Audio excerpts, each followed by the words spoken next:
Bonjour tout le monde! Avant de commencer la vidéo, je vous rappelle qu'il ne vous reste plus que quelques jours, d'ailleurs 2 ou même 1 jour si jamais vous regardez cette vidéo pas le jour de sa sortie, petit vilain que vous êtes. Il ne vous reste plus donc que quelques heures si on peut dire pour vous inscrire à la formation des Kings du blogging que j'ai lancée lundi et dont on a eu l'occasion de parler plus en détail dans le live de mercredi. Donc je vous remettrai le lien dans le petit qui est ici je crois, ou là, non je crois que c'est ici. Bref, dans le petit pour que vous puissiez le regarder si vous l'aviez manqué. Les inscriptions se terminent dimanche donc elle sera plus du tout disponible après dimanche soir, donc si elle vous intéressait c'est now or never.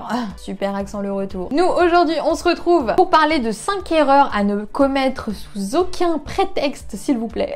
Si jamais vous avez décidé de créer un blog professionnel. Alors il y a plusieurs définitions au blog professionnel et moi du coup je vais vous expliquer un petit peu la mienne, il n'y a pas vraiment de description officielle j'ai l'impression. Quand je dis blog pro, j'entends à la fois les blogs d'entreprise mais aussi les blogs d'entrepreneurs. C'est-à-dire que moi techniquement j'ai un blog pro, même s'il y a plein de blagues ridicules dessus. Ça peut être pro un petit peu personnel et c'est plus dans cette logique-là. Donc si jamais vous êtes entrepreneur et que vous avez envie de créer un blog rentable, voilà ce que j'entends par blog professionnel. Les 5 erreurs dont je vais parler s'adressent peut-être à vous et vous ferez mieux de vérifier si vous ne les faites pas. On attaque tout de suite avec la première erreur. Ne cachez pas qui vous êtes. Pro, ça veut pas dire ultra sérieux, ultra carré, etc. Je pense que vous êtes assez au courant comme ça. Je vous l'ai suffisamment rabâché sur ces dernières semaines et même lors du sommet solopreneur, vous avez été nombreux à me retrouver en live, c'était trop cool, merci beaucoup à tous. Pour moi, être pro, c'est être sérieux dans son business. C'est-à-dire qu'à partir du moment où vous avez des clients, bien sûr que vous livrez les clients en temps et en heure, bien sûr que vous avez une attitude professionnelle avec eux. Mais on n'est pas obligé d'être ultra sérieux, ultra pas drôle, j'ai envie de vous dire, ultra froid dans son rapport avec ses clients, son rapport avec ses lecteurs. C'est important bien sûr d'être sérieux dans son business, mais on peut apporter une différenciation à ça avec sa propre personnalité. J'ai 2 exemples à vous citer à ce niveau-là, un que j'ai déjà cité il y a très longtemps et un autre qui est un petit peu plus surprenant. Le premier, c'est les smoothies innocents. Vous avez dû constater que l'image de marque générale des smoothies innocents, c'est pas forcément tout sérieux avec la petite cravate. Ils sont vachement dans les petites blagues, dans les petits jeux de mots, etc. Par exemple, moi je me souviens avoir acheté un smoothie à la mûre avec écrit la mûre de ta vie. Quand on parle en termes de sérieux, c'est pas le truc le plus sérieux du monde et pourtant ça fait l'identité de la marque et ça n'empêche pas les smoothies innocents de cartonner depuis des années en fait. Au contraire, ça fait même une vraie différenciation et ça fait que on se souvient plus de ces smoothies là que d'autres par exemple, comme Andros, même si je n'ai rien contre Andros. Le deuxième exemple donc plus surprenant que j'ai envie de vous donner, c'est un exemple que j'ai lu dans le livre Les secrets de présentation de Steve Jobs qui est écrit par Carmine Gallo, qui au passage est un super livre que je vous recommande si vous ne le connaissez pas. Et donc il y a un passage dans ce livre où l'auteur nous parle justement du PDG d'une société qui s'appelle Cranium. Cranium en fait c'est un jeu de société pour enfants et adultes, un jeu assez fun que je ne connais pas et qui doit être sûrement plus connu aux États-Unis, peut-être que vous aussi vous connaissez, dites-moi dans les commentaires. Et donc ce PDG de Cranium qui s'appelle Richard Tate, il avait aucune envie que sur son badge et sur ses cartes de visite il y ait écrit PDG de Cranium. Il trouvait ça ennuyant à mourir, trop sérieux, triste, etc. Alors qu'est-ce qu'il a fait? Il a tout simplement écrit Grande Pouba. Et donc là c'est Marie de Just Friendship qui m'a expliqué que c'était un personnage un peu ridicule de la littérature anglaise, si j'ai bien tout suivi. Quand on le traduit en français, Grand Pou, ça fait grand caca. Donc le mec avait littéralement écrit sur ses cartes de visite et sur son badge grand caca.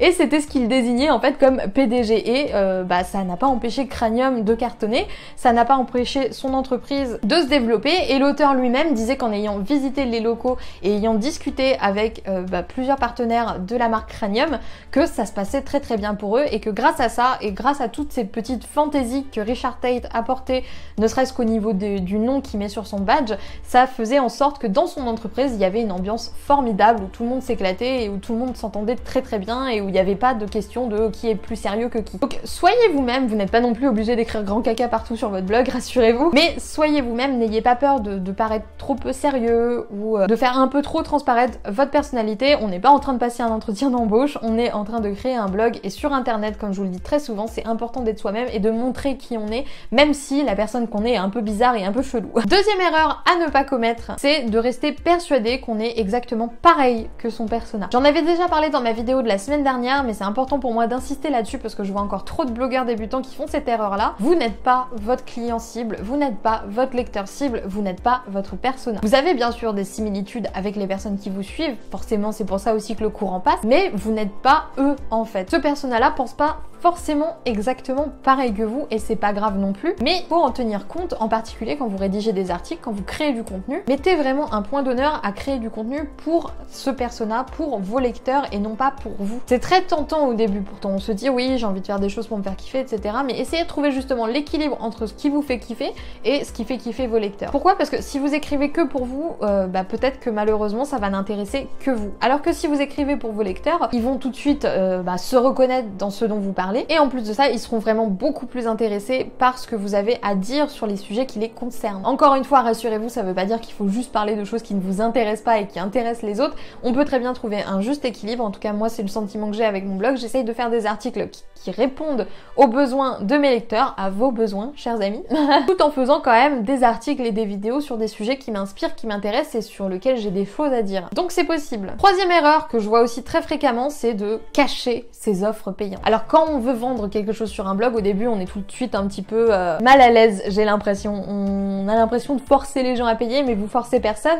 Ce qui est important, c'est que ces offres-là soient visibles. Vous avez du contenu gratuit, donc les gens qui veulent regarder le contenu gratuit, regardent le contenu gratuit, mais les gens qui veulent aller plus loin, les gens qui ont envie de vous acheter un e-book, les gens qui ont envie de prendre un coaching avec vous, il faut qu'ils retrouvent assez facilement où est-ce que vous proposez tout ça. Que ce soit un onglet, une partie dédiée, peu importe, mais faites en sorte que ce soit visible, parce que si c'est pas visible, encore une fois, il y a personne qui va aller s'embêter à fouiner dans tous les sens pour découvrir ce que vous avez à proposer. Présentez-les aussi de manière claire, ne faites pas un truc trop compliqué, etc. Essayez vraiment de donner un maximum de détails sur ce que contient votre offre. Usez et abusez des bullet points, des listes à puces, et vous verrez que tout de suite, il y aura beaucoup plus de gens qui atterriront sur ces pages de vente. Erreur numéro 4, de faire croire, encore une fois, qu'on est juste une entreprise, de ne pas montrer son visage, de ne pas montrer son prénom, de ne pas raconter ses échecs, de ne pas raconter ses expériences personnelles. Je pense que c'est une erreur.